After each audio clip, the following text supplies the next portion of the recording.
But for more on taxes, I want to get to Brian Riedl in Washington. He's a senior fellow at the Manhattan Institute. Previously worked as chief economist to Republican Senator Rob Portman. Also served as a director of budget and spending policy for Marco Rubio's presidential campaign and was a lead architect of the 10-year deficit reduction plan for Mitt Romney's presidential campaign. So clearly qualified to talk about this. Bloomberg Tax Capitol Hill reporter Laura Davison staying with us as well. So first to you, though, what do you think in terms of this tax package? I know you pretty much give it a B, maybe a B minus. Is that right?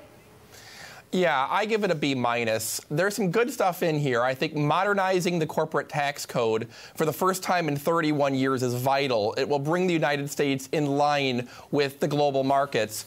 The international tax code is being modernized for the first time in 50 years.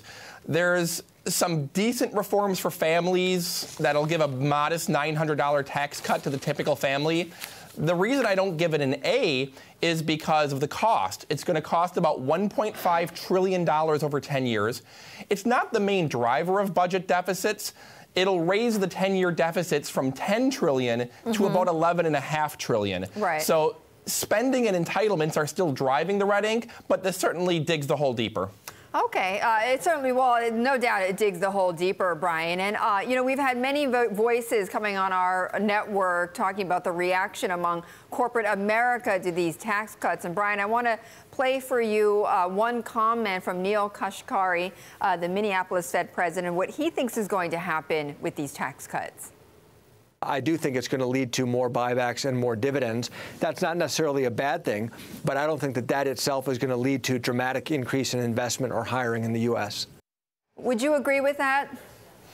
The history of tax reform, similar to what we're seeing now, is that in the short term you have more buybacks, dividend payouts, but in the long term you do see more business investment. Specifically, the 100% immediate expensing of business investments historically has led to a boom in investment. And overall, business investment is 88% correlated with job growth. So I think in the short term, businesses aren't going to be completely revolutionizing how they operate. I think you're going to have a lot of buybacks. But over the long haul, the expensing, the lower rates, all economic models as well as history show that it does lead to more business investment. Brian, you know, this is coming in at a time where we've had a period of resilient global growth, of robust growth to continue by most estimates for the US, and the Fed is starting to just wind up, you know, a decade of extraordinary monetary policy. Is it worth it? I mean, I know you give it a D in terms of the grading when it comes to what it does to the deficit and, you know, kind of fiscal responsibility, right? Moody is saying this is a long-term negative for the US economy. Do you agree? No, I think this is a positive for the long-term economy. Again, I think it's impossible to continue having a corporate tax rate that's among the highest in the world, that has a worldwide system.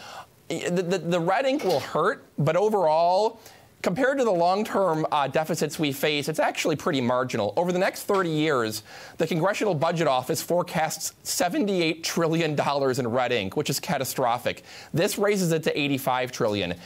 Don't get me wrong, it makes the problem worse, but overall, the $78 trillion in previous red ink is the bigger problem, and that's why they need to look at bigger spending and entitlement reforms.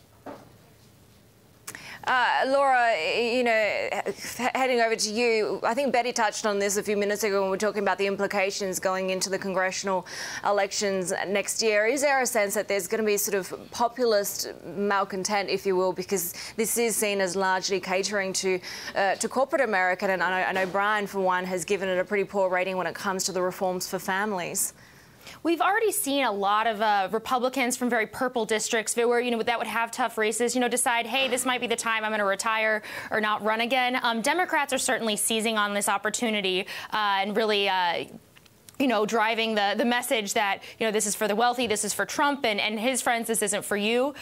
We see in the distributional tables that in the first couple years in particular, that there's pretty, modest tax cuts across the board, though it's when you get out into those later years that more of the tax cuts are concentrated at those higher earners. So that could really be kind of some of the issues. But really, people kind of forget, politically, 3 or 4 or 5, 6 years down from the line from now, people don't remember what was in this bill, what happened now. They think at their current circumstances and will blame whoever's in power, whether it's a Democrat or Republican, whoever's in the White House and whoever's controlling Congress.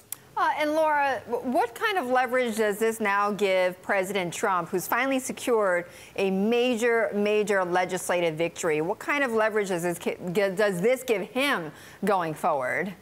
This definitely gets congressional Republicans to trust him and kind of gets everyone working as a team again. There was a lot of discontent after the whole health care bill fell apart earlier this year, and there was a lot of infighting. This gives Republicans kind of some cohesion to move forward, and whether that be entitlement reform, infrastructure, they have a lot of big, grand ideas. They are going into a midterm year, so they'll need to be selective into what they do and what they can achieve. But it is helpful for the president to have this win under his belt. And to basically, at least to be able to check off one of his key priority items. Brian, how long should we give, assuming that this becomes law and we do get it done before Christmas, notwithstanding this latest procedural snag, how long do you give it for the effects to start playing out in terms of jobs growth, in terms of increased investment, income gains?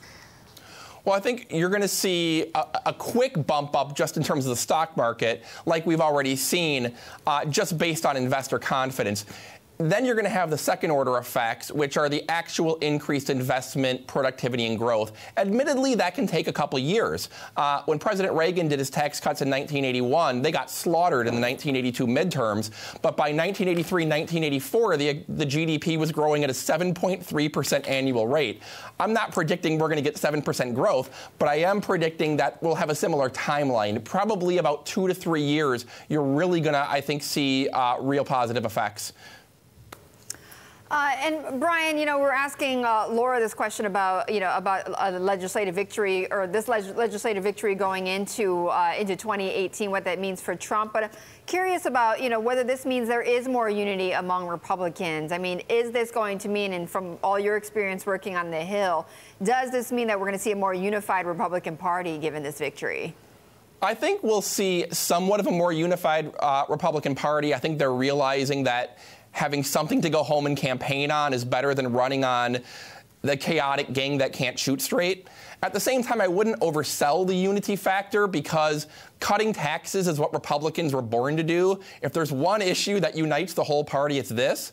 But when you move on to other issues like health care we saw last year, or if you see entitlement reform or infrastructure reform next year, the Republican Party is simply more fractured on those issues. And so this helps somewhat, but they got their work cut out for them on harder issues.